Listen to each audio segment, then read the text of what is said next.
Game week 3 of FPL is done and dusted. Let's take a look at my team. And we now go into an international break before game week 4. A lot of people are going to wildcard this week. Maybe I'll join them. Let's have a look at everything, shall we? So, this is the team. 66 points we got this week. Slightly above average. I did take a -4 to make this happen. I can't actually remember if that was a positive amount of points or not. We'll have a look at that in a minute. But we start off with Dean Henderson in goal. 4 points ahead of Areola. Good decision there. In defence, Saliba, Konsa, Pedro Porro. Just no big points here. Pedro Porro conceding twice. Saliba, Konsa, all conceding, sadly. Diogo Jota somehow not getting a goal involvement in that Man United-Liverpool game, even though they battered them. Incredibly infuriating. Why couldn't I have had Luis Diaz?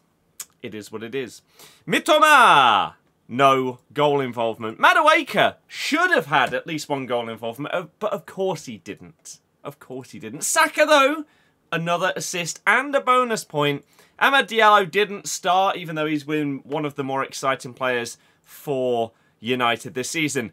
Alexander Isak gets his first goal of the season and a 3 bonus to go along with it. Very, very tidy. So 9 points for him. And of course, Captain Erling Haaland with back-to-back hat-tricks now and a 3 bonus to go with it. On the bench, we had Areola, Fast, Harwood Bellis and Dom Solanke, who is still down as a 25% chance for the next game. So that's a bit worrying, not going to lie. So what does this mean? Well, in the league for this channel, the top scorer has 278. A couple of people nearly hitting a ton this week is kind of crazy. But the best squad here, Salah and Haaland. We're probably going to see a theme here. Oops. Probably going to see a theme. If we look at second place, then Salah and Haaland. If we go here, 91 points, then we have got Salah, Haaland, Luis Diaz as well. Wow, huge. And this is actually someone that I recognise as one of the long-term mods on the channel. 99 points here. Salah, Haaland, and Mbeumo Eze. That is monstrous. So, there are some clear themes. I don't have Salah. And at the start, I thought that was okay. Because Jota was fine. He was getting a couple of goal involvements. He was looking good. He's playing through the middle. He's the striker at Liverpool. Although he's not on penalties. We know that Salah would be on penalties. But this game, goodness me. And even the previous games, he could have had more goal involvements than he has had. It would be a bit premature to just completely say, he's going to be terrible this season, I need to get rid of him.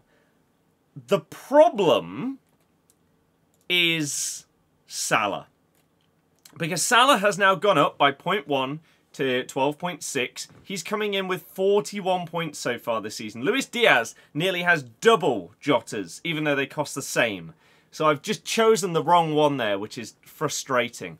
Solanke's been injured since the first game and didn't even score in that one. It's annoying. In defence, I don't have a Liverpool player. They've had 3 clean sheets in a row.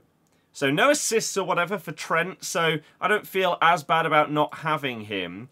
But their next set of fixtures is also really good. Spurs, Romero has more points than Porro, but aside from that, it's not that bad. Alisson and Raya, top of the goalkeeper charts. Again, in midfield, I have Saka, I have Madueke, I have Jota and Mitoma. So I have some of the top ones. The only top one out of the forwards, really, I mean, Isak, yeah, but he's down there, is Haaland. So we've now got an international break. We have 2 weeks until the next game kicks off. What on earth do I do? I only have 1 free transfer. Oh, let's see, actually. How did my transfers do? So, we go to the transfer history. We took out Ødegaard, took out Bruno Fernandes, and took out Nkunku. For Madueke, who got 2 points. Mitoma, who got 2 points. Nkunku only got 1. Bruno got 2. And then Saka in for Ødegaard, who only got 2. Saka got 6. So the -4 that I took cancelled it out, because I did get 4 more points than I would have had I not made these transfers. But am I going to have to wildcard? I'm not one of these guys that plans a month in advance. I see numerous tipsters at the start of the season making all these TikToks saying, you know what, game week 4, that's when I'm going to wildcard. I'll go all in on these first 3 fixtures and then wildcard. Do I just join them anyway? The problem is, in order to get Salah in, we have to make some really tough decisions here. Obviously, he would go in for Jota. But I then need to make 4.6 mil. In terms of forwards, we could get rid of Isak or Solanke. Solanke might still be injured, and Isak has got his goal, right? The next game, Wolves, Fulham, they got some okay fixtures. Spurs, we're looking at Arsenal next, and then a relatively good run for them. But they're not firing in front of goal so far, so maybe we'd get rid of Solanke. But then who do we go for? What's the next level down? Danny Welbeck? Chris Wood? Wissa? Even if we go for the cheapest of those in Danny Welbeck, I still need to make 2.8 mil. There is one way that I could do this, but it is risky because we lose a penalty taker. Due to this incredible loan, I could get rid of Saka, who's now got up to 10.1, and I could bring in Raheem Sterling, who I think is going to start on the left wing for Arsenal. Now, I think he's going to start over Trossard and Martinelli. So, you could have a starting Arsenal forward for 6.8 mil, which is massive. And that would therefore mean I have 0.4 left. What I could also do, if I really, really wanted to overhaul the squad, is something like this. So if we go for midfielders, and we took out Mitoma, then I could go a little bit cheaper. I could go for someone like Smith Rowe. Let's put him in as an example. And that means I have 1.4 mil as my budget here. So if we took out Harwood Bellis, Farce, and Konsa, and we go to defenders, then we could bring in Rico Lewis. We could bring in Mazraoui. And then we have 4.8 mil here. Maybe if we didn't go for Smith Rowe, but if we went instead for a different Brighton player, and we went for Minter, then we are very, very close. We're at 4.9 mil. That's a good amount if we could bump it by 0.1 to get someone like Kanate in. Because then look how incredible that defence is.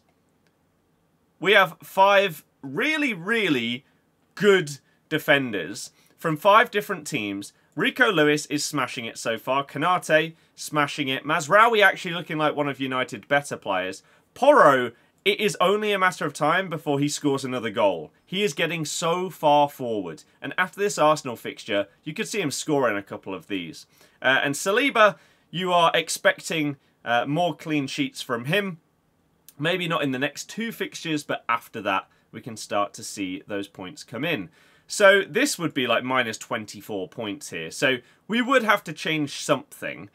And maybe we would have to figure out, I don't know, maybe someone like a Welbeck. Maybe we'd have to change it to somebody else. Or Minter could be a 5 mil midfielder. We could go for Rodgers. We could even delve into the depths and go to someone like a Buonanotte, who has looked good in his limited game time so far. Goal and assist in 2 of the 3 games. A decent run of fixtures coming up for Leicester, and we have actually looked a lot better than I thought we would this season, so maybe you could go for something like that. And then we have 0.4 mil left over. We would obviously be having to wildcard to hit this. That is the one problem here. And then, do I think that the squad overall is stronger? The defence definitely is. But the midfield, you're getting rid of Mitoma, you're getting rid of Saka. It is a risk, but Sterling could provide great value. Buonanotte could actually be a fantastic 5 mil mid. But you get Salah in. That's the thing. Haaland and Salah, it felt like too much of a risk at the start of the season to have both of them. But at this stage, Salah looks like he is not going anywhere when it comes to being one of the best point scorers in the entire game this season. Look at their next 5 fixtures, I guess, as well, before they come up against Arsenal.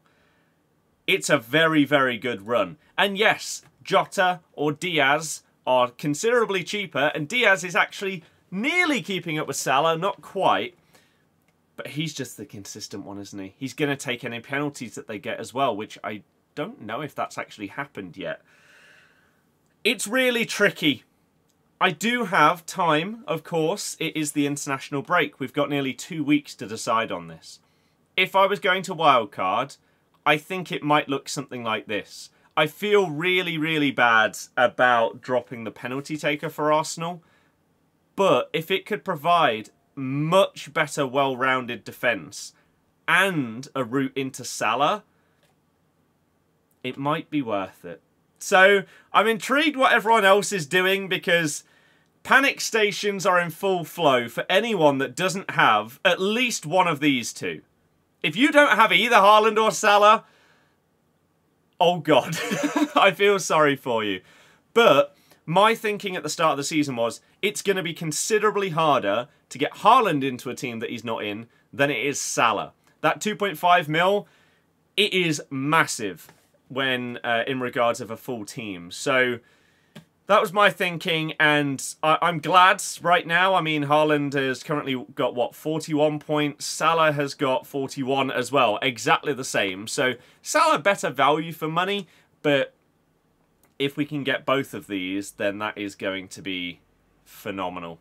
But I'm probably going to be umming and ahhing over whether I wildcard over the next 2 weeks so much. You'll have to let me know in the comments, are you going to pull the trigger? Or are you going to sort of try and make things work with what you've already got? Or are you one of the lucky ones who already punted at the start of the season and started with Salah and Haaland?